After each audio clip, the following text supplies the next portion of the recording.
Hello ସାଙ୍ଗମାନେ, କେମିତି ଅଛନ୍ତି? ଆଶା କରୁଛି ସମସ୍ତେ ବହୁତ ଭଲରେ ଥିବେ। ଆପଣ ସମସ୍ତଙ୍କୁ ମୋ ତରଫରୁ ଜୟଗୁରୁ। ଠାକୁରଙ୍କୁ ଡାକୁଛି ଆପଣ ଭଲରେ ରୁହନ୍ତୁ, ସୁସ୍ଥରେ ରୁହନ୍ତୁ। ଆପଣଙ୍କର ପୁରା ଦିନଟି ମଙ୍ଗଳମୟ ହେଉ ଆଉ ଭଲରେ କଟିଯାଉ। ତ ମୁଁ ବି ଭଲରେ ଅଛି, ସବୁଦିନ ଭଳିଆ ହେଇଯାଇଛି ଆଉ ଗୋଟେ ସୁନ୍ଦର ବ୍ଲଗ୍ର ଆରମ୍ଭ। ଆଉ ଏ ସୁନ୍ଦର ବ୍ଲଗ୍କୁ ମୁଁ ପୁଷ୍ପ ଆପଣ ସମସ୍ତଙ୍କୁ ସ୍ୱାଗତ କରୁଛି। ତ ସବୁଦିନ ଭଳିଆ ଆଜି ସେରିଙ୍କ ବ୍ଲଗ୍ ଷ୍ଟାର୍ଟ କରିଛି ସକାଳ କାମଠୁ। ସକାଳ କାମ ଦାମ ମାନେ ସକାଳ ବାସି କାମ ସରେଇ ଦେଇକି ପଳେଇ ଆସିଛି ଚୁଲି ପାଖକୁ। ଚୁଲି ପାଖଟା ସଫାସଫି କରିଦେମି। ଏଇ ପାଖଟା ଟିକେ ବେଶୀ ସମୟ ଲାଗୁଛି ଖରକା ପୁରକା କରିକି ଏଠି ସବୁ ଜିନିଷ ପତ୍ର ଗୁଛେଇ ଗାଛେଇକି ରଖିକି ଆଉ ଖରକା ପୁରକା କରିସାରିଲା ବେଳକୁ ବହୁତ ସମୟ ଲାଗୁଛି। କାହିଁକିନା ତଳିଟା ଆମର ଯେଉଁ ତଳ ଫ୍ଲୋରଟା ଯେଉଁ ଛାତ ପଡ଼ିଥିଲା ଢଳେଇ ପଡ଼ିଥିଲା ଯେ ସେଇଟା କ'ଣ ଏପର୍ଯ୍ୟନ୍ତ ନା ପ୍ଲାଷ୍ଟର ହେଇଛି ନା କିଛି କାମ ହେଇଛି, ଯେଉଁଥିପାଇଁ କି ବହୁତ ଧୂଳି ଉଡ଼ୁଛି। ଆଉ ସବୁଦିନ ସକାଳ ବେଳା ତ ମୁଁ ଏରକମ ଝାଡ଼ୁ କରିଦିଏ। ଝାଡ଼ୁ କରିଦେଇକି ପରିଷ୍କାର କରିଦେଇକି ରୋଷେଇବାସ କରେ। ପୁଣି ତା ପରଦିନକୁ ଯେଇ କଥାକୁ ସେଇ କଥା। ଧୂଳି ଏତେ କେଉଁଠୁ ଆସେ ଏପାରିକି ମୁଁ କିଛି ବି ଜାଣିପାରେ ନାହିଁ।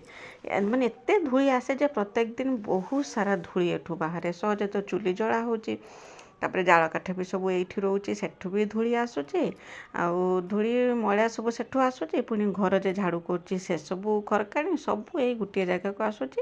ଆଉ ଏଇଠି ଖରକା ପୁରକା କରିବା ପାଇଁ ମୋତେ ଟିକେ ବହୁତ ଟିକେ ସମୟ ଲାଗୁଛି। ଜିନିଷପତ୍ର ସବୁ ଯାହା ସବୁ ପଡ଼ିଥିବ ତା ସବୁ ଗୁଛାଗୁଛି କରିକି ବାଗେଇ ଦେଇକି ରଖିଦେମି। ରଖିଦେଇକି ଏଠି ଖରକା ପୁରକା କରିମି। ଖରକା ପୁରକା କରିକି ଚୁଲିରେ ଛୁଞ୍ଚ ମାରିମି। ଛୁଞ୍ଚ ମାରି ଦେଇକି ଛୁଞ୍ଚ ମାରି ଦେଇ ସାରିଲା ପରେ ତାପରେ ଯାଇକି ମୋର କାମ ସରିଯିବ। ଚୁଲିରୁ ବି ପାଉଁଶ ବାହାରିବ। ଏଇ ରକମ କାମ ଯେଉଁ ସବୁଦିନ ତ ଦେଖୁଥିବେ। ଏଇ କାମଟା ସରେଇ ସାରିଲା ପରେ ତାପରେ ଯିବି କ'ଣ ନା ମୁଁ ବାସନ ପଡ଼ିଛି ଟିୱେଲ୍ ପାଖରେ, ବାସନ ଧୋଇମି। ବାସନ ଧୋଇ ସାରିକି ତାପରେ ଗାଧୁଆ ପାଧୁଆ କରିମି। ବର୍ତ୍ତମାନ କ'ଣ ନା ମୁଁ ଗାଈ କାମ ସବୁ ସରେଇ ଦେଇଛି, ଗାଈ ଦୁହିଁ ଦେଇଛି। ଆଉ ବାବା ଥିଲେ, ବାବା କ'ଣ କରିଥିଲେ ନା ମୁଁ ଯେତେବେଳେ ଗାଈ ଦୁହିଁ ଦେଇକି ଆସିନି, ବାବା ଗାଈକି ତୁରାଣି ଦେଇକି ତାକୁ ବି ବିଲକୁ ଫିଟେଇ ଦେଇଛନ୍ତି। ସେ ଯାଇସାରିଛି। ପୁରା ସକାଳ ସକାଳର ଭିଡ଼ିଓ ଏଇଟା। ବିଲକୁ ଫିଟେଇ ନାହାନ୍ତି, ବାବା ବାନ୍ଧି ଦେଇ ଆସିଛନ୍ତି। ଆଉ ମୋତେ କହିଲେ କ'ଣ ନା ସେ ତୁରାଣି ଖାଇସାରିଲା ପରେ ତାକୁ କ'ଣ ନା ଫିଟେଇ ଦେବ, ସେ ବିଲକୁ ପଳେଇଯିବ। ତ ଗାଈ କାମ ଅଲରେଡ଼ି ଆମର ସରିଯାଇଛି। ଆଉ କ'ଣ ନା ଏବେ ତ ବହୁତ ଶୀଘ୍ର ରାତି ପାହିଯାଉଛି। ଶୋଇଲା ବେଳକୁ ଲେଟ୍ ହେଉଛି କିନ୍ତୁ ଉଠିଲା ବେଳକୁ ଶୀଘ୍ର ଉଠେ। 5ଟା ହେଲା ବେଳକୁ ପୁରା ରାତି ପାହିଯାଉଛି। ତ 5ଟା ବେଳକୁ କାମ ଆରମ୍ଭ କଲାକୁ ଆରାମସେ ସରିଯାଉଛି। 7ଟା 7:30 ସରିଯାଉଛି। ତାରି ଭିତରେ ବି ମୋତେ କେବେ କେବେ ବି ତ ହେଇଯାଉଛି 9ଟା ହେଇଯାଉଛି କାମ ସରିଲା ବେଳକୁ, ଯେତେବେଳେ ଟିକେ ଅଧିକା କାମ ରହିଯାଉଛି। ତାପରେ ସେଠି ଖରକା ପୁରକା ସବୁ ସରେଇଦେନି। ଚୁଲି ପାଖର କାମ ସରିଲା। ତାପରେ ସିଧା ପଳେଇ ଆସିନି ବାସନ ଧୋଇବା ପାଇଁକି। ବାସନ ଧୋଇମି। ଆଉ ବାସନ ମାନେ କେଉଁଠୁ ଏତେ ବାସନ ପଳେଇ ଆସେ ମୁଁ କିଛି ବି ଜାଣିପାରେନି। ସକାଳଠୁ ମାନେ ସନ୍ଧ୍ୟା ମୋର ଗୋଟେ ଅଭ୍ୟାସ କରନା, ଯିଏ ଯାହା ବି କିଛି ଖାଇଲା ସେଇଠି ଆମ ଘର ଭିତରେ ବେସିନ୍ ଅଛି, ପାଣିର ସୁବିଧା ସେଇଠି ଅଛି। କିନ୍ତୁ ମୋର ଅଭ୍ୟାସ, ମୁଁ ତାକୁ ସବୁ ଆଣିକି ଭଲ ରକମ ମାଜି ଧୋଇ ପରିଷ୍କାର ନ କଲା ପର୍ଯ୍ୟନ୍ତ ମୋତେ ବିଲକୁଲ ବି ଭଲ ଲାଗେନି। ବାବା କ'ଣ କୁହନ୍ତି କ'ଣ ନା ବାସନଟା ଯିଏ ଯାହା ଚାଟେ ପିଇଦେଲା କି କିଏ କ'ଣ ଟିକେ ଖାଇଦେଲା ବାସନର କି କ'ଣ ଟିକେ ସେଥିରେ ନାଗିଗଲା, ତାକୁ ନା ସେଇଠି ତ ପାଣି ଅଛି, ସେଇଠି ଟିକେ ଧୋଇଦେବ। ଧୋଇ ଦେଇକି ରଖିଦେବ। ତାକୁ କ'ଣ ନା ମୁଁ କ'ଣ କରେ ନା ତାକୁ ସବୁ ସେଇ ରକମ ଗୁଛେଇକି ଜମାଟ କରିକି ରଖିଥିମି। ଆଉ ତାକୁ ଟିୱେଲ୍ ପାଖକୁ ଆଣିକି ବସିକି ଭଲ ରକମ ମଜା ଧୁଆ କରିକି ପରିଷ୍କାର ନ କଲା ପର୍ଯ୍ୟନ୍ତ ମୋତେ ବିଲକୁଲ ଭଲ ଲାଗେନି। ସେଇଥିପାଇଁ କି ବେଳେବେଳେ ମୋ ଉପରେ ରାଗନ୍ତି ବି, ଏତେ ବାସନ କରୁଛ କେଉଁଠୁ ଏତେ ବାସନ ଆସୁଛି ଯେ ଏତେ ବାସନ କରୁଛ, ଖାଲି ଘଡ଼ିକେ ପରି ଟିୱେଲ୍ ପାଖକୁ ଯାଉଛ ବାସନ ଧୋଇବା ପାଇଁକି। ତ ମୋତେ ହେଇଯାଏ, ମୁଁ କ'ଣ କରିମି।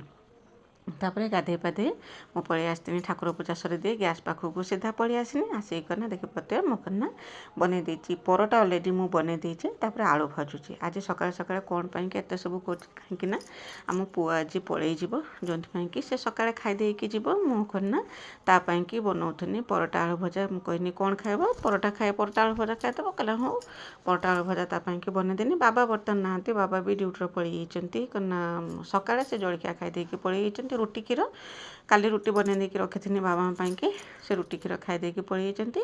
ବର୍ତ୍ତମାନ ପୁଅ ପାଇଁକି ବନାଉଛି କ'ଣ ନା ମୁଁ ପରଟା ବନେଇ ଦେଇଛି। ପରଟା ଆଳୁ ଭଜା କରିଦେଇଛି। ସେ ପରଟା ଆଳୁ ଭଜା ଖାଇବ। ଆଉ ମୁଁ ଏପଟରେ ବସେଇ ଦେଇଛି ଆମମାନଙ୍କ ପାଇଁକି ଚା।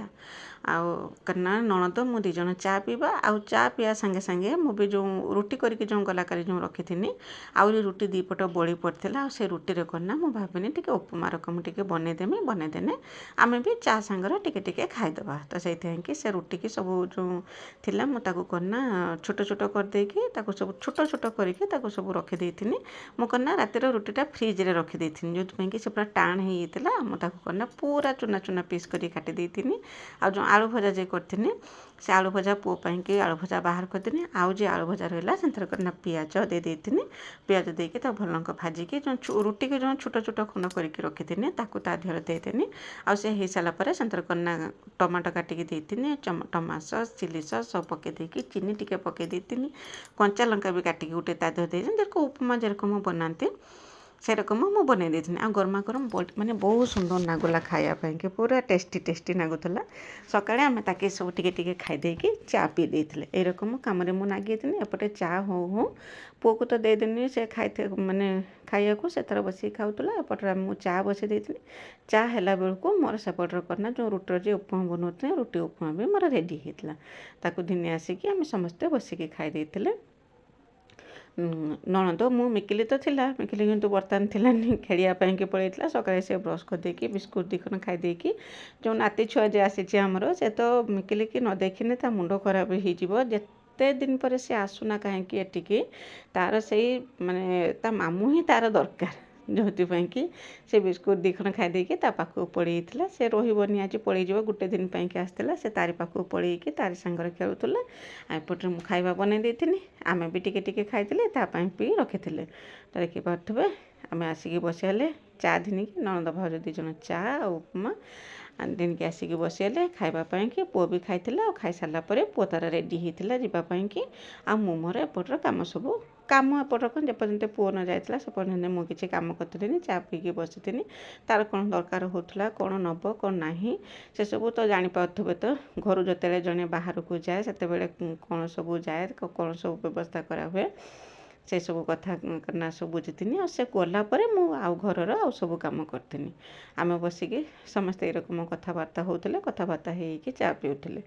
आउ पु पलैला टे मन दुख होता कहीं बहुत दिन है से आसिक रही पाखापाखि 15 दिन हम से आसिक रही आउ रहा से बाहर तो देखिपे से रेडी होगा जावाई कि आउ करना मो आउ जड़े पुतरा छुआ ताकू नहीं जीव स्टेशन छाड़ियापाई कि आउपटर बाहर टाइम भी होता से दीज एपटर बाहर तो देखिपे ये आम जो नाती टुका केरकम बसी आ मिकिली ता पाखरे बसी दीज ये ही जेपर्यंत माने से थी से पर्यंत मिकिली तारी पाखरे से बिल्कुल भी छाड़ेनी मिकिली की सब बेले तार मामुटी ही दरकार छोट मामुटी ही तार दरकार तापर पुओ सेपटे तो जाई सारापर मुझे सीधा पलि आसनी टियल पाखक लुगा जे सकाळे गाधुआ लुगा थिला गला काल लुगा थिला ताकू सब धुआ धुई करमी ताकू टिके सर्फ भेदेइथिनी ताकू टिके धुआ धुई करमी धुआ धुई करके काम सरेमी नणंद भी आज नहांती पुओ गलापर से करना आम जो खुड़ी घर को से सकाळ बेला जाइथिले आ सेठी ही खियापिया करके आसबे नणंद भी थिलेनी आ घर पाखरे करना मिकिली मु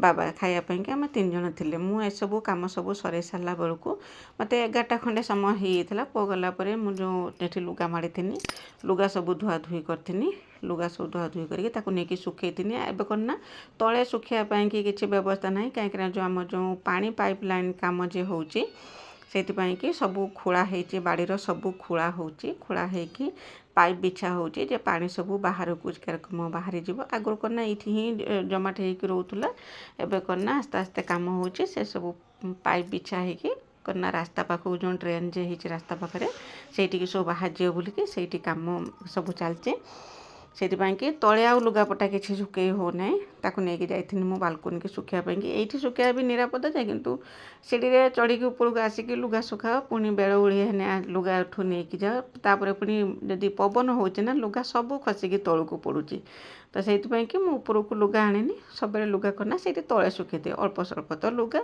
से ही सुखे दिए आउ लुगा तो मैंने गोटे घंटा भितर लुगा सुखी होची जदि बेसी लुगा होची तो लुगा सुखे दूचे से लुगा सुखिला बाहर कर देके आउ जे लुगा रोचे ताको तुलुची तो ये रकम करी काम करुँची सकाळ उठून तो काम चलती जे चलती सरियार ना धरुनी आ जो दिन करना रोषे थाए से दिन काम सब यही सब काम सब धीरा धीरा हुए आ दिन करना रोषे न थाए आ ए सब काम ସବୁ ସରେଇ ଦେଇ ସାରିକି ତାପରେ ଯାଇକି ଖିଆପିଆ କରି ଏଇ ରକମ ଧୀରେ ସୁସ୍ଥେ କାମ ମୋର ଚାଲିଛି। ଲୁଗାପଟା ସବୁ ଶୁଖେଇ ଦେଇଥିନି, ଶୁଖେଇ ଦେଇକି ସକାଳେ ଯେ ଚା କରିଥିନି ଆଉ ଯେ ବାସନ କୁସନ ଯାହା ସବୁ ବାହାରିଲା ଖିଆପିଆ ଯେ ହେଇଥିଲା ତାକୁ ସବୁ କନା ଧିନିକି ଆସିନି। ଯେ କାମ କରିବା ପାଇଁକି ଯେ ଆସିଛନ୍ତି ସେମାନେ କନା ତାଙ୍କ ପାଇଁକି ବି ଚା ବନେଇଥିନି। ଏଇ ରକମ ସବୁ କାମ ଥିଲା। ଆଉ ଯେ ସବୁ ବାସନକୁ ସକାଳୁ ତ ଧୋଇଥିନି, ଯେ ରାତିକା ବାସନ ଯାହା ଥିଲା ଆଉ ସକାଳ ଉପରୁ ଯାହା ଯେଇଠି ବାସନ ଥିଲା ତାକୁ ସବୁ ତିନି ଆଣିକି ପୁଣି ସିଧା ପଳେଇ ଆସିନି ଟିଅଲ ପାଖକୁ ଧୋଇବା ପାଇଁକି। ତାକୁ ସବୁ ଧୁଆଧୁଇ କରିଦେମି। ଆଉ ଧୁଆଧୁଇ କରିକି ଯାଉଛି ସେଇ ସମୟରେ ବାବା ଆସିକି ପହଞ୍ଚିଲେ। ପହଞ୍ଚିକି କ'ଣ କଲେ ନା ଗାଧୁଆ ପାଧୁଆ ସାରି ଦେଇ କହିଲେ ନା ଭୋକ ଲାଗିଲାଣି। ମୁଁ କହିଲି ଏରକମ ପୁଅ ତ ପଳେଇ ଗଲାଣି ଆଉ ନଣନ୍ଦ ବି ନାହାନ୍ତି, ସେ ଯାଇଛନ୍ତି ଖୁଡ଼ି ଘରକୁ ଯାଇଛନ୍ତି, ସେଇଠି ଖାଇ ପିଇକି ଆସିବେ। ତ ବାବା କହିଲେ କ'ଣ ନା ତ ଆଜି ଆଉ ଭାତ ରାନ୍ଧ ନାହିଁ, ଆଜି ଦ୍ୱିପହରେ ଆମେ ପଖାଳ ଖାଇଦେବା। ମାନେ ଠିକ୍ କଥା, ଆମେ ବି ସକାଳେ ସେରକମ ଜଳଖିଆ ଖାଇଥିଲେ ଆଉ ଆମେ ବି ଏପର୍ଯ୍ୟନ୍ତ କିଛି ଖାଇନାହୁଁ। ତ ଆମେ କରନା ସମସ୍ତେ ପଖାଳ ଖାଇଦେବା। ତ କଥାବାର୍ତ୍ତା ହେଇକି ତାପରେ ମୁଁ ସିଧା ପଳେଇ ଆସିଥିନି କରନା ବାସନ କୁସନ ଧୋଇ ଦେଇକି ପାଣି ବି ବୋତଲରେ ବୋତଲରେ ସବୁ ପାଣି ଭର୍ତ୍ତି କରିକି ଦିନେ ଆସିଥିନି। ଦିନେ ଆସିକି ତାପରେ ମୁଁ ସିଧା ପଳେଇ ଆସିନି ରୋଷେଇ କରିବା ପାଇଁକି। ବାବା କହିଲେ ଭୋକ ଲାଗିଲାଣି, ଯେହେତୁ ପଖାଳ ଖାଇବା କ'ଣ ପାଇଁକି ଆଉ ଲେଟ୍ କରିବା। ତ ଆସିକି ପଖାଳ ପାଇଁକି ବ୍ୟବସ୍ଥା କରିଥିନି। ତ ଭଜା ଭାଜିଥିନି ଆଉ ଏରକମ ଗୋଟେ ଦୁଇଟା ତରକାରୀ ବନେଇଥିନି। ତରକାରୀ ବନେଇଦେ ହଁ ଅଣ୍ଡା ଆମଲେଟ୍ କରିଥିନି ନା କ'ଣ ମୋର ଅଣ୍ଡା ଆମଲେଟ୍ କରିଥିନି ନା ଭଜା କରିଥିନି କ'ଣ ମୋର ମନରେ ପଡ଼ୁନି। ଏଇଟା କେ ଦିନର ଭିଡ଼ିଓ, ଏଇଟା ଶନିବାର ଦିନର ଭିଡ଼ିଓ ଏଇଟା ଥିଲା। ହଁ ଅଣ୍ଡା ଆମଲେଟ୍ କରିଥିନି, ଭଜା ଭାଜିଥିନି, ମିକିଲିକି ଦେଇଥିଲେ ଖାଇବା ପାଇଁକି। ମିକିଲି ଖାଇସାରିଥିଲା। ତାପରେ କ'ଣ ନା ବାବା ଗାଧୁଆ ପାଧୁଆ କରିକି ଆସିଲା ପରେ ବାବା ମୁଁ ଦୁଇ ଜଣ ବସିଥିଲେ ଖାଇବା ପାଇଁକି। ଆଉ ଖାଇ ଦେଇକି ତ ଆଉ ତ କିଛି କାମ ଥିଲାନି, ମିସ୍ତ୍ରୀ ତ କାମ କରୁଥିଲେ। ଆମେ ଯାଇକି ଟିକେ ସମୟ ରେଷ୍ଟ ନେଇଥିଲେ। ତାପରେ ଏଇଟା ହେଇଯାଇଥିଲା ବେଳଓଳି ସମୟ, 4:30 କି 5ଟା ଖଣ୍ଡେ ହେଇଯିବ। ତ ଉଠିଲା ପରେ ନା ଆହୁରି ଭୋକ ଲାଗିଲା ଟିକେ ଜୋର। ତ ବାବା କହିଲେ ଟିକେ ଚା କରିକି ଦିନେ ଆସ, ଚା ଟିକେ ପିଇଦେବା। ଚା ଟିକେ ପିଇ ଦେଇକି ବେଳଓଳିଆ କାମରେ ସବୁ ଲାଗିବା। ତ ମୁଁ ଦିନିକି ପଳେଇ ଆସିଥିନି। ଚା ବିସ୍କୁଟ ବସିକି 2 ଜଣ ଖାଉଥିଲେ ଆଉ ଖାଇସାରିକି ବେଳଓଳିର ଯାହା ସବୁ କାମ ଥିଲା ସେ କାମରେ ଲାଗିଥିଲେ। ତ ଏଇ ରକମ ଆଜି ଦିନଟି ମୋର କଟିଥିଲା। ଆଶା କରୁଛି ମୋ ଭିଡ଼ିଓଟି ଆପଣଙ୍କୁ ପସନ୍ଦ ଆସିଥିବ। ଯଦି ପସନ୍ଦ ଆସିଥିବ ଚ୍ୟାନେଲକୁ ସବସ୍କ୍ରାଇବ୍ କରିକି ଭିଡ଼ିଓକୁ ଲାଇକ୍ ଟିକେ କରିଦେବେ ଆଉ କମେଣ୍ଟ ଲେଖିବା ପାଇଁ ବିଲକୁଲ ବି ଭୁଲିବେନି। ଆଉ ଗଲା ଭିଡ଼ିଓରେ ପୂଜା ଦିଦି, ବିଜୟଲକ୍ଷ୍ମୀ ଅପା ଆଉ ସ୍ନେହଲତା ଦିଦି ବହୁତ ସୁନ୍ଦର ସୁନ୍ଦର କମେଣ୍ଟ ଲେଖିଛନ୍ତି। ସମସ୍ତଙ୍କୁ ମୋ ତରଫରୁ ବହୁତ ବହୁତ ଧନ୍ୟବାଦ ଯେ ମୋ ଭିଡ଼ିଓ ଦେଖିକି ମୋ ଭିଡ଼ିଓରେ ଏତେ ସୁନ୍ଦର ସୁନ୍ଦର କମେଣ୍ଟ ଲେଖିଛନ୍ତି।